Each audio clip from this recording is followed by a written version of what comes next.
A woman was found dead inside her own home. And from the very beginning, detectives were faced with serious contradictions and details that didn't add up. But they couldn't find the evidence they needed, and eventually the case went cold. That lasted for years, until investigators noticed one tiny detail that had been sitting right in front of them all along. And it became the key to finally solving the case.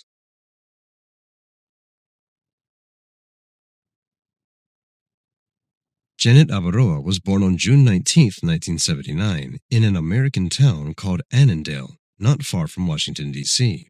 Her parents were Mormons, and Janet grew up in a large family with 10 children. From an early age, she was drawn to sports and basically anything that kept her active. Janet loved going outside, spending time in nature, and later on, soccer became her biggest passion. In 1998, Janet enrolled at Southern Virginia University, where she joined the school's first women's soccer team. She showed remarkable talent on the field and helped her team win the national championship twice. At the same time, she was an excellent student and was deeply involved in university life, earning different awards and scholarships along the way. During her first year at university, she also met a young man named Raven. Like Janet, he came from a religious family, and he loved soccer too. Their relationship moved quickly, and just 2 years later, they decided to get married. At the time, Janet was 20 and Raven was 19. They were both still studying at the university, and they also started working at the same sporting goods store. After they graduated, Raven was offered a manager position at a store in Durham, a city in North Carolina about 3 hours from where their university was. He and Janet decided to move there, and Janet got a job at the same store as well. After the move, the couple settled in a quiet neighborhood on the edge of the city. In October 2004, they had a son, Hayden. Janet was 25 at the time, and she was overjoyed. Having grown up in such a big family herself, she had always dreamed of having many children, and now that dream was beginning to come true. But just 6 months later, their lives took a sudden and tragic turn. Tuesday, April 26, 2005, began like any other day. Janet picked up her son from daycare. Then she and Raven took her car to a repair shop. Later in the evening, a mutual acquaintance from their church stopped by for a visit, and after 8 p.m., Raven left for a nearby town to play soccer with his friends. Closer to 11 p.m., police received a call. On the other end of the line was Raven, crying and panicking, saying that someone had shot his wife. He told them he had come home and found the front door open. That immediately seemed strange because when he left a few hours earlier, Janet had already been settling in for the night and was lying in bed, watching TV. Raven thought he might have forgotten to lock the door, so he went inside. When he got upstairs, he walked into the room they had turned into an office. And there, he found his wife's body. There was blood everywhere, and Raven quickly realized Janet was already dead. Police arrived at the house and confirmed that there was nothing anyone could do to save her. Janet was lying on her back, her arms raised above her head, with several wounds visible on her neck and torso. Her shirt had been pulled off, and there was a bloody palm print on her chest. Right away, officers noticed that the wounds on Janet's body looked more like stab wounds than gunshot wounds, even though Raven had told the 911 dispatcher she had been shot. There were blood splatters throughout the room, but in the rest of the house, there were no signs of a struggle. Crime scene investigators also found no signs of forced entry, though there was a bloody handprint on the doorframe, and near Janet's body, there was a bloody shoe print. The murder weapon was not found in the house, and a search of the nearby streets didn't turn up anything either. Later, Raven said that one of the knives from a collection he had been building for years was missing. He also said his laptop was gone, but everything else of value was still there. No cash or jewelry had been taken, including 2 of Janet's rings that were sitting out on the kitchen counter. As for Janet's son, he was in the next room unharmed. Before long, medical examiners confirmed that Janet had died from 3 stab wounds, not gunshots as Raven had first said. He explained that he had made the assumption in a panic, looking at the pools of blood, and that gunshot wounds were simply the first thing that came to mind. Experts also found no evidence of sexual assault even though Janet's shirt had been pulled up, and the killer had apparently touched her with his hand, judging by the bloody print on her chest. Another interesting detail the experts found was that Janet may have been in the very early stages of pregnancy. None of her relatives, including Raven, knew anything about it. But there was one detail that made this difficult to confirm. If Janet had been pregnant, it was still extremely early, so experts couldn't say for certain. Based on Raven's account, someone must have entered the house while he was gone. But from the very first hours of the investigation, there were some obvious problems with that version. Not only were there no signs of forced entry, but the killer also hadn't touched the valuables and didn't appear to have even looked for them. Raven said his laptop and one of the knives were missing, but that was a strange choice of things to steal. They weren't especially valuable, unlike Janet's rings, which had been left in plain sight. Janet's own laptop was still in the house, even though it had been lying near Raven's. That raised an obvious question. Why would a burglar take one laptop and leave the other? Another strange moment was the way Raven told Janet's parents about her death. He called them at 5 a.m., while police were still processing the crime scene and before medical examiners had even begun examining the body. Raven told them Janet had been found dead with a gunshot wound, and that she had done it to herself. Janet's parents absolutely refused to believe she could have done anything like that, so Raven's words sounded absurd to them. Later, when police told them the real cause of death, they were even more confused about why Raven had misled them in the first place. Janet's friends also found her husband's initial version extremely strange. They said Janet simply would have never done that to the people who loved her, and most importantly, to her son. One of her friends also said she learned about Janet's death from the news. The town where Janet lived was considered fairly safe, so the murder of a young woman quickly drew local media attention. Her friend saw a live broadcast outside Janet's house and immediately drove there, hoping to somehow understand whether what she was seeing was really happening. When police started speaking with Janet's friends and relatives, many of them immediately shared their suspicions about Raven, and they had a long list of reasons for it. Detectives learned that the couple's relationship had not been as happy as it may have looked from the outside. At first, everything between them seemed great, and Janet was genuinely happy. But shortly after the wedding, Raven told her that he had cheated on her with other women throughout their entire relationship. Then, he said he no longer wanted to be with her and was planning to file for divorce. All of this happened right around the time Janet found out she was pregnant with their first child, before she even had a chance to tell anyone. Sometime after Raven moved out, she finally told him the news and suggested they try to save their marriage for the baby's sake. At first, he didn't seem very interested, but eventually, he agreed to try. They started living together again, and Raven promised he would stop cheating. But even then, his behavior began putting more and more pressure on Janet. He had always been fairly jealous and controlling, but over time, it started reaching an almost absurd level. He didn't want her spending time alone with her own relatives, and he expected her to account for every move she made. On top of that, Raven's mood swings became more and more intense. One moment, he could be cheerful and kind, and the next, he would be yelling at Janet and insulting her. Janet even told friends she suspected her husband might have bipolar disorder, but Raven refused to see a doctor. The situation got to the point where Janet began seriously worrying not only about her own safety, but also about her son's. She was afraid to leave him alone with his father, worried that Raven might have another outburst of anger. In the final months before her death, Raven's behavior had gotten so bad that Janet called a friend from a payphone several times, asking whether she and the baby could spend the night at her place. And on top of all that, the couple was also struggling financially, largely because of Raven. As we remember, he had been working as a manager at a sporting goods store, but shortly before Janet's death, he had been fired. It turned out he had been using his position to run an openly fraudulent scheme. Raven ordered products as an employee without paying a cent for them, then sold them online. Management calculated the loss at around $15,000, which at the time was almost half of a yearly income.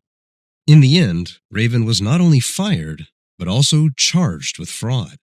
After that, He found another job, one that paid less, and Janet had to leave the same store as well. So the family's income dropped sharply, but their expenses did not. They still had to pay rent along with loans on 4 vehicles, including a motorcycle. Raven was also pretty careless with money and kept making purchases he clearly couldn't afford. At the same time, 5 months before Janet's death, he suddenly decided to take out life insurance policies on both of them. At first, he planned to insure Janet for $1 million, but because of her health issues, he was only able to get a $500,000 policy. And over the following months, despite their serious financial problems, he did not miss a single payment. There was another curious story connected to insurance as well, one that happened soon after Raven and Janet moved into their new home. Their neighbors said Raven had bought a new, expensive car, but before long, it suddenly burned. Later, when the neighbor talked to him about it, he noticed something strange about Raven's reaction. He didn't seem upset about losing the car. Instead, he was angry that the insurance company had refused to cover its value. At the time, the neighbor even wondered whether Raven had burned the car himself, hoping to collect the insurance money and make some easy cash. So police were starting to see a very disturbing picture. And on top of everything, they had learned from the people closest to Janet there was one more detail that stood out to them right from the beginning. When officers arrived at the scene, there were traces of blood on Raven's sweatshirt. When police brought him to the station to give a statement about that night, Raven said he had rushed over to Janet and tried to lift her up, and when he realized she was already dead, he held her body in his arms. According to him, that explained why there was blood on his clothes.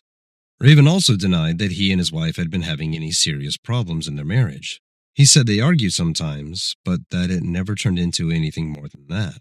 Police checked his alibi and confirmed that Raven really had gone to a nearby town and played soccer with his friends.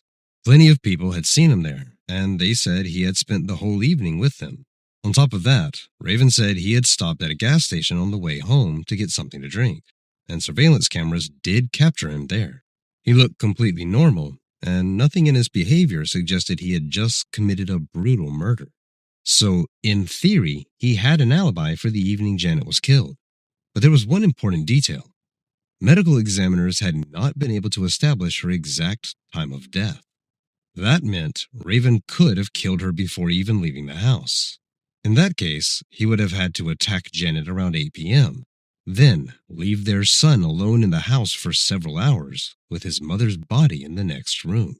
Still, detectives were not ready to accuse Raven of murder because they didn't have strong evidence against him. In fact, forensic experts examined the bloody shoe print found near Janet's body and concluded that it could not have belonged to her husband. His shoe size was different, and none of his shoes matched the tread pattern in the bloody footprint. On top of that, police knew the neighborhood had recently seen a string of break-ins. Homes had been targeted, cars had been broken into, and one of those incidents had happened on the very night Janet was killed, not far from her house. Before long, forensic experts found something else. In the room where Janet had been killed, on the door of one of the cabinets, they found a fingerprint, and it did not match either Janet or Raven. So despite the suspicions coming from Janet's family and friends, police started to question whether Raven really was the person behind the murder. The fingerprint and the shoe print at the scene suggested that someone else may have been inside the house, but detectives had no way to identify that person. Finally, crime scene investigators thoroughly searched Raven's car, the one he had driven to the nearby town that night, and they didn't find a single drop of blood. If Raven really had stabbed his wife to death, his clothes should have been covered in blood, and at least some of it almost certainly would have ended up in the car. In the end, they had to let him go, but Janet's loved ones still looked at him with suspicion. Based on everything investigators had learned, they couldn't be 100% sure Raven was responsible either. But to them, he still seemed like the most likely person to have killed her. Even so, detectives couldn't prove his involvement, and over the next few weeks, they failed to make any real progress in the investigation. Janet's relatives were frustrated that the case had essentially stalled almost from the very beginning, and some of them even tried to do their own investigating. At some point, Janet's sister invited Raven to her home, making it seem like she simply wanted to talk about what had happened and ask how he was coping. But when Raven stepped out of the room, she immediately went over to his backpack and started looking through it. To her surprise, she found 2 CDs labeled Backup with a date written on them, the day before Janet's murder. Of course, Janet's sister had to put the discs back, and she wasn't able to look at what was on them. But she and the rest of the family believed they may have contained a copy of the files from Raven's laptop, the same laptop he claimed had been stolen. And if that was true, it would have been extremely strange. Why would he back up the files from that computer one day before it was suddenly stolen? It was almost as if he knew in advance that it was going to disappear. That only made Janet's family more suspicious of him, but police still couldn't do anything about it. No judge would have signed off on a warrant to seize those discs, and detectives themselves were far from convinced that they would have found any real evidence against Raven on them. Before long, Raven found out that Janet's entire family suspected him of murder. After that, he completely stopped communicating with him and moved with his son to the other side of the country, to Salt Lake City. From then on, he barely stayed in touch with them, and he didn't really contact detectives either. He never called to ask how the investigation was going, whether they were looking for his wife's killer or anything like that. Instead, he began building a new life in a new place. A few months later, he was sentenced to probation in the fraud case involving the sporting goods store, and he was also ordered to pay around $10,000 in fines and restitution. After that, there was essentially no progress in Janet's case. It simply sat there, with no new evidence and no new suspects. In October 2007, 2.5 years after Janet's death, Raven gave an interview to a local TV station and addressed the suspicions against him. He denied having anything to do with Janet's murder and accused police of trying to pin the case on him instead of looking for the real killer. In late 2007, Raven met a woman named Vanessa. Her daughter went to the same daycare as his son, so the two of them kept seeing each other there. One day, Raven asked her out, but at first, Vanessa wasn't especially interested in starting a relationship with him. Still, over time, she began falling for him, and eventually, the couple started talking about getting married.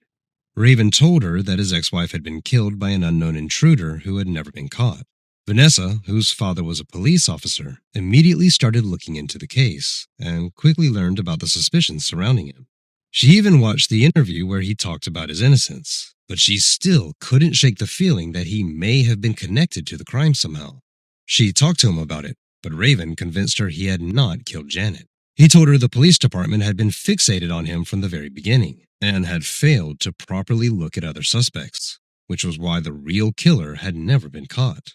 Vanessa found his explanation convincing, and they continued dating. Just a few months later, Raven proposed. Vanessa's parents were suspicious of him too, especially her father, the police officer.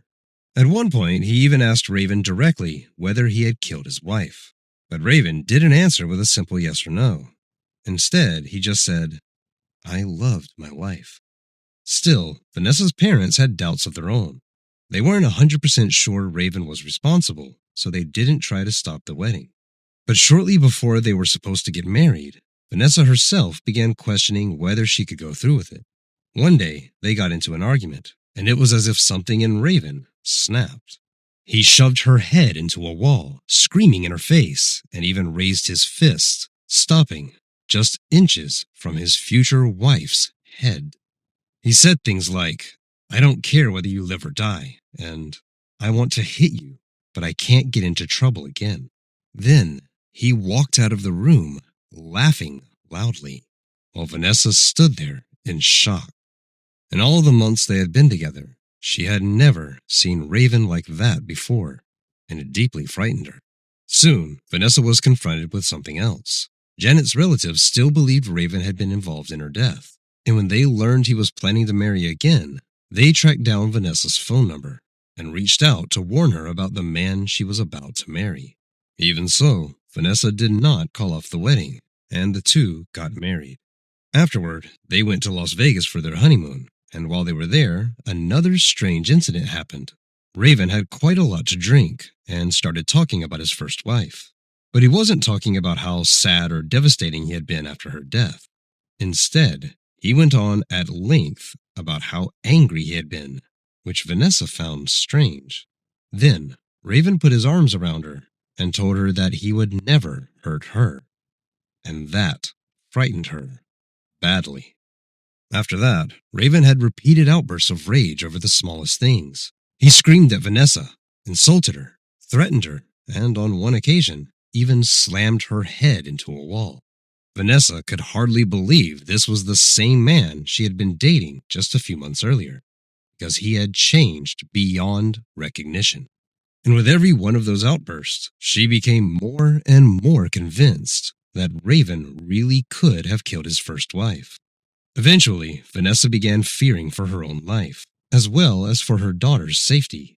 At the same time, she was afraid to leave him and wanted Raven to be the one to make the decision himself. In late 2008, only a few months after the wedding, they had another argument. Raven flew into a rage, took his son, and left. And from that point on, their marriage was essentially over. Vanessa was relieved that she had managed to get out of that relationship alive, because by then, she had almost no doubt that Raven had killed Janet, and the thought would not leave her alone. Around the same time, Janet's relatives gave an interview, once again speaking openly about their suspicions of Raven and addressing him directly. If he truly insisted he was innocent, they said, then he should contact police and help clear his own name. By that point, the investigation had essentially stalled, and Raven had not spoken with detectives in a long time. Investigators themselves still couldn't find any new evidence, but before long, that began to change. For several months after the breakup, Vanessa kept thinking about what she could do to help Janet's family get justice. Eventually, she decided to speak with investigators on the case, and in the spring of 2009, she and her father, a police officer, traveled across the country to meet with them in person. Vanessa told detectives about Raven's behavior, his violent outbursts, and the physical abuse, and said she believed he was responsible for killing his first wife. Still, Vanessa's statement didn't give police any physical evidence. It mostly reinforced what Janet's loved ones had already told them, that Raven had behaved in a similar way toward Janet too. Even so, Vanessa's account, along with the continued pressure from Janet's family, pushed the police department to take another look at the case, and a new detective named Charles Soule was assigned to it.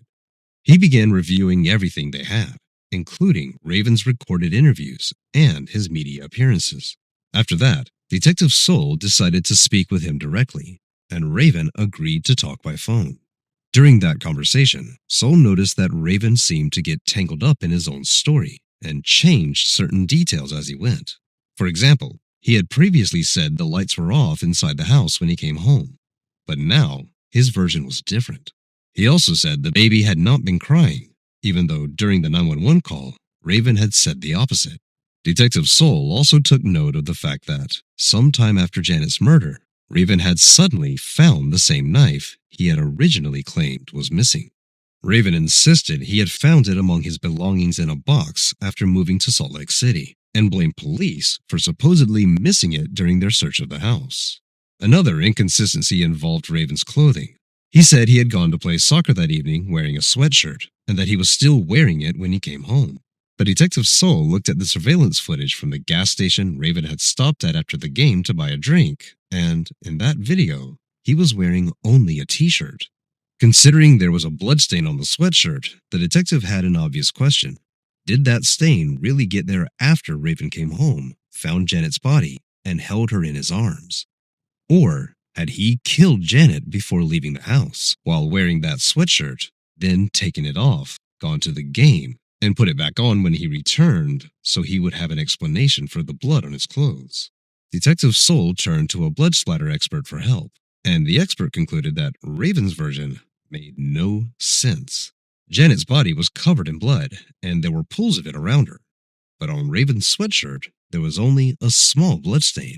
In the expert's opinion, if Raven had truly held Janet's body in his arms, there should have been far more blood on it. Finally, Detective Soule noticed several strange details in the crime scene photos. From the beginning, Raven had said that before leaving the house, he had washed the dishes, while Janet was already in bed and getting ready to sleep. But as we remember, Janet's rings were found on the kitchen counter near the sink. That raised an obvious question. Would Janet really have taken off her rings, left them in the kitchen, and then gone to bed? Or was it actually Janet, not Raven, who had been washing the dishes? If so, that would mean she had not been getting ready for bed when Raven left the house, which was a major contradiction in the story. Then, the detective noticed something else, and that observation became a turning point in the case. On a shelf in the bathroom, Janet's contact lenses case was sitting open. Based on that, Detective Soul believed the lenses were not inside, which meant Janet clearly could not have been in bed getting ready for sleep while still wearing her contacts. Anyone who wears contact lenses knows they have to be taken out before bed. Otherwise, your eyes will be badly irritated by morning. So police now had fairly strong reasons to believe Raven had given them false information, and Detective Soul decided to look for proof that would be impossible to argue with. He contacted an ophthalmology expert and asked whether, after all those years, it would still be possible to detect contact lenses on Janet's eyes. The expert confirmed that it was. Police then obtained a warrant to exhume Janet's body, and all they could do was wait for the results. The examination was expected to take about 6 months because the process was extremely complex. Since there was almost nothing left of the lenses or the eyes themselves, the expert had to run an entire experiment. He needed to place contact lenses on a pig's eyes and bury them in the ground for at least 6 months, so he would know what to look for. While Detective Soul was waiting for those results, he noticed another strange detail. The couple had 2 dogs that lived inside the house with them, but at the time of the murder, for some reason, they were in the backyard with the door closed behind them. If Raven was telling the truth, and Janet really had been going to bed when he left, why would she have left the dogs outside? And why had Raven himself not noticed it? All of these details clearly did not help Raven, but police still had several serious obstacles. As we remember, a fingerprint, DNA on the doorframe, and a shoe print had all been found at the crime scene. Over the years, investigators had never been able to match them to anyone, and that created a real problem. Detective Soul understood that the fingerprint and DNA sample may not have been connected to the murder at all. The genetic material on the doorframe could have been left there by anyone, long before Janet was killed, and nothing tied that evidence specifically to her death. The same was true of the fingerprint on the cabinet door, but the shoe print near Janet's body was much harder to explain because it had been made in blood, which meant there was a strong chance it had been left by the killer. Still, Detective Soul decided to check it. He started looking into everyone that had entered that room after the body was found, and before long, he made a fairly unexpected discovery. The print matched the shoe of one of the paramedics who had arrived at the scene before police. Apparently, the man had accidentally stepped in a pool of blood, and police had recorded the shoe print as evidence. Based on all of this new information, Detective Soul decided to arrest Raven and try to bring the case to justice. He knew they didn't have a single piece of direct evidence against him, but the long list of circumstantial evidence gave prosecutors hope that they could still hold him accountable. Raven was taken into custody on February 1st, 2010, almost 5 years after Janet's death. He continued to insist he was innocent, and prosecutors began preparing the case for trial. At the same time, they were still waiting for the ophthalmology results, and in July 2010, the expert finally announced that Janet had indeed been wearing contact lenses when she died. Police now had reliable confirmation that Janet could not have gone to bed with her contacts still in, which meant Raven had lied to them. The trial did not begin until 3 years later, and Raven spent all that time behind bars. He was charged with first-degree murder, but the prosecutor chose not to seek the death penalty, and that decision was made at Janet's family's request. They explained that they didn't want Janet's son to end up with 2 dead parents. During the trial, the prosecution argued that Raven had killed his wife because he wanted out of the marriage without taking a financial hit. If they divorced, he would not only have to split assets with her, but also pay child support. Prosecutors also pointed to the life insurance policy as another possible motive. As we remember, just 5 months before Janet's death, Raven had pushed for her to take out a $500,000 policy on her own life. That money could have solved all of his financial problems and allowed him to live comfortably for years. On top of that, Janet may have discovered she was pregnant and told Raven about it. For him, that could have meant yet another financial obligation, including child support, and that may have only strengthened his motive to kill her. According to the prosecution, everything happened before Raven left to play soccer. Based on the evidence, Janet may have been downstairs washing dishes when Raven called her up to the office on the second floor. Once she was there, he immediately stabbed her 3 times, catching her completely off guard, which would explain why there were no signs of a struggle. After that, he went to the game, stopped at a gas station to buy a drink and create an extra layer of alibi, then returned home and staged the 911 call. The defense pointed to the lack of direct evidence and argued that police had done a very poor job investigating the case. They emphasized that, after all those years, investigators still had not identified the person who left the DNA and fingerprint found at the crime scene. Raven's attorneys insisted those traces could have belonged to the real killer, and that Raven had nothing to do with what happened. Vanessa, the defendant's second wife, also testified at the trial. She told the court about the problems in their relationship, his aggression, and the time he had physically abused her. The trial lasted 5 weeks, but in the end, everyone involved was met with an unpleasant turn. 11 jurors voted to find Raven guilty, while only 1 believed there was still reasonable doubt about his guilt. Since the verdict had to be unanimous, the judge was forced to declare a mistrial, and both sides began preparing for a new trial. But that second trial never happened, because the prosecutor decided to offer Raven a deal. Under the terms, Raven would plead guilty and, in exchange, receive a much shorter sentence on a charge of second-degree murder. The deal also involved a special type of plea, where the defendant technically continues to maintain his innocence, but admits that the prosecution has enough evidence to convict him. Under that deal, Raven was looking at about 24 years in prison, but he refused it. The prosecution understood that in a second trial, their chances of securing a conviction might be even lower. So a year later, they offered him another deal, this time on a manslaughter charge. Raven accepted the deal, but explained that he was only doing it because he didn't believe he could get a fair trial, and didn't want to spend the rest of his life in prison for a crime he said he had not committed. Before the sentence was handed down, he once again insisted that he had not killed his wife, and the judge sentenced him to a prison term of 95 to 123 months. By that point, Raven had already spent several years behind bars, and that time was credited towards his sentence. As a result, he was released in late 2017, about 3.5 years after reaching the plea agreement. He was 38 at the time of his release, and soon after getting out, he returned to Utah. There, he changed his last name and continued raising his son, who had been in the custody of Raven's mother while he was incarcerated. Janet's relatives had tried to have custody transferred to them, but those efforts went nowhere. So as of now, Raven remains a free man. He continues to live in Utah and keeps himself away from media attention, even though journalists still try to interview him from time to time. In 2025, he did agree to answer reporters' questions and said he still insists he is innocent.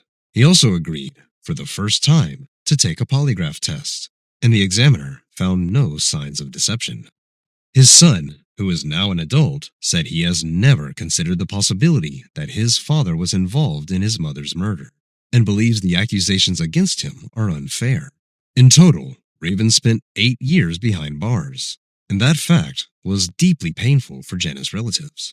Still, they had agreed to the deal themselves when the prosecutor presented it as an option, because they were exhausted after the first trial and did not want to go through a second one, especially knowing that Raven had a real chance of being acquitted and walking away without any punishment at all. So in the end, this case did reach a conclusion, even though some people still believe Raven may truly have been innocent. Share your thoughts on this story in the comments section, and don't forget to press the like button if you enjoyed my video. Thank you for watching.